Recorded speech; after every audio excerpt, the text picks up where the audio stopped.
അപ്പോൾ നിങ്ങളൊരു ക്ലാപ്പ് കൊടുത്തേ.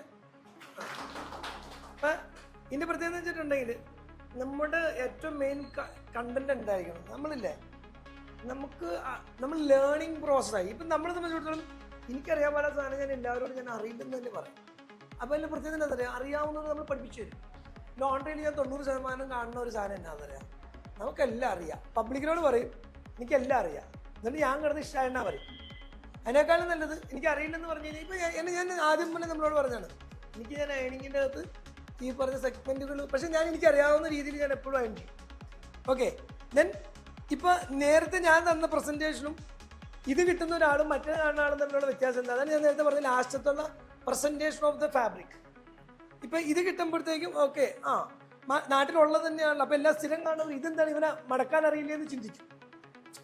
ഇപ്പം ഞാനാണ് ആദ്യം മടക്കി കൊടുക്കണമെങ്കിൽ ഓട്ടോമാറ്റിക് ഇത് അയണിങ്ങിനും അറിയില്ല, ഒന്നും അറിയാൻ പാടാതെ തുടങ്ങിയതെന്ന് വിചാരിക്കും. ഇറ്റ് മീൻ നിങ്ങൾ അറിയാവുന്ന സാധനങ്ങൾ, പ്രസൻറ്റേഷൻ വളരെ ഇമ്പോർട്ടൻ്റ് ആണ്. നമ്മൾ പ്രസൻറ്റേഷൻ വളരെ ഇമ്പോർട്ടൻ്റ്. അപ്പോൾ ഇതുപോലെ തന്നെ ഇതിങ്ങനെ അടുത്തൊരു സാധനത്തിലേക്ക് വരാം.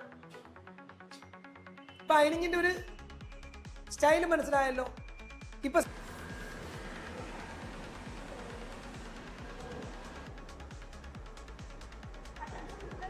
ബട്ടൺസ് കിട്ടും.